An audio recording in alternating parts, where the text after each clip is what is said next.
Yadav Osmania university విద్యార్థిని ఈరోజు BC సత్యాగ్రహ దీక్షకు వచ్చేసినటువంటి బీసీ కుల బాంధవులందరికీ శరణార్థులు. జై బీసీ, జై బీసీ. ఈ సందర్భంగా ఓట్లు మనవి, సీట్లు మనవి. గద్దెనెక్కి కూర్చున్నాడు వాడు ఎవడు? 5% 10% లేనోడు ఇలా గద్దెనెక్కి మనల్ని పరిపాలిస్తున్నాడు. ఈ రాజ్యానికి చెమటోడ్చి ప్రతిది చేసేది మనం, కానీ ఇలా అనగదొక్క పడుతున్నది కూడా మనమే.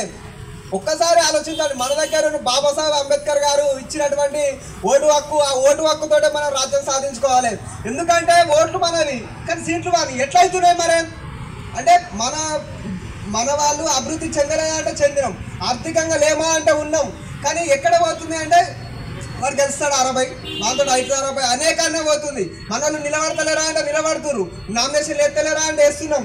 కానీ ఎక్కడనో గెలుస్తాడా అనేకాన్నే మనం పోతున్నాం. కానీ అన్నిట్లలో మనం ఉన్నాం. కాబట్టి ఒక్కటే ఆలోచన, మనవానికి మనం ఓటేసుకుంటే అయిపోతాయి పైకి, అంతే. ఇంకా అంతకు మించి 2029 ఎలక్షన్లలో బీసీ ముఖ్యమంత్రి మన లక్ష్యం కావాలి.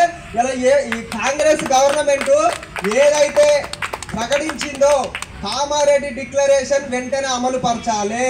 లేని ఎడల ఇవాళ తెలంగాణ రాష్ట్రంలో ఏమన్నా ఉద్యమాలు ఉన్నాయా అంటే మొట్టమొదటి వచ్చే ఉద్యమం బీసీ ఉద్యమం తప్ప మరొకటి లేదు. తెలంగాణ గడ్డనే ఉద్యమాల గడ్డ, ఇలా ఉస్మానియా గడ్డనే ఉద్యమాల గడ్డ అని తెలియజేస్తూ ఉన్నాం. ఎందుకు అంటే మీ ఆంధ్రోని మీద మనం కొట్లాడినాం, నీళ్లు నిధుల కోసం మనం కొట్లాడుకొని తెలంగాణ రాష్ట్రం తెచ్చుకున్న తర్వాత ఇలా ఉద్యోగాలలో అణచివేత చూస్తూ ఉన్నాం. నేను ఒక కాంపిటేటివ్ ఎగ్జామ్ ఆస్పిరెంట్గా ఎన్ని జాబులు వేసిరు వాళ్ళు? ఇప్పుడు గత ప్రభుత్వం కావచ్చు, ఇప్పుడున్న గవర్నమెంట్ కావచ్చు, ఎన్ని జాబులు వేసిరండి? మనకున్నదేమో రిజర్వేషన్ తక్కువ. ఇంకా నేను బీసీడీలో ఏమవుతుంది? 7% రిజర్వేషన్ ఇచ్చినావు. మేము ఉన్నది ఎంత? గొల్లోళ్ళు బీసీడీఏ, మున్నూరు కాపోలు బీసీడీఏ, ముదిరాజులు బీసీడీఏ, 36 కులాలు ఏమో ఉన్నట్టున్నాయి బీసీడీలా. మా వాటా ఎంత? మేము ఎంతమంది ఉన్నాం? మాకు ఎంతమంది, నువ్వు ఎంత శాతం ఇస్తున్నావు? మాకు బిచ్చం వేస్తున్నావా? నేను అడుగుతా ఉన్నా ఈ ఇందిరా పార్కు, ఈ ధర్నా చౌక్ సాక్షిగా.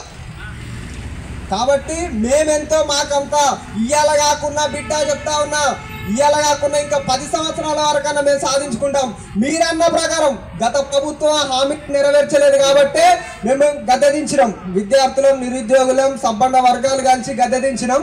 ఇలా ఈ ప్రభుత్వానికి కూడా అదే పరిస్థితి ఎదురైతే, ఎందుకంటే మీరు కామారెడ్డి డిక్లరేషన్ అమలు చేసిరు అనుకో 5 ఏళ్ళు కొనసాగుతారు. లేకపోతే ఏమవుతుంది? కథం. ఇవాళ ఆల్రెడీ రైతు రుణమాఫీ ఏమవుతుందో మనం కళ్ళారా చూస్తూ ఉన్నాం, మన రైతు భరోసా ఏమవుతుందో చూస్తూ ఉన్నాం. కాబట్టి ఈ ప్రభుత్వానికి కూడా 20% వ్యతిరేకత వచ్చేసింది ఆల్రెడీ మొన్నటికి ఇప్పటికే. కాబట్టి ఏవైతే మీరు ఇచ్చిన హామీలను అమలు చేస్తేనే సరే, లేకపోతే మేము రాష్ట్ర వ్యాప్తంగా ఇంకా మేము కార్యక్రమాలు చేస్తూ ఉన్నాం. దీన్ని ఇంకా ఉచితంగా చేసి 2029 బీసీ ముఖ్యమంత్రి లక్ష్యంగా మనం పనిచేద్దామని తెలియజేస్తూ, ఈ అవకాశం ఇచ్చినటువంటి బీసీ బంధువులందరికీ పేరు పేరున నమస్కారం తెలియజేసుకుంటూ, జై బీసీ, జై బీసీ.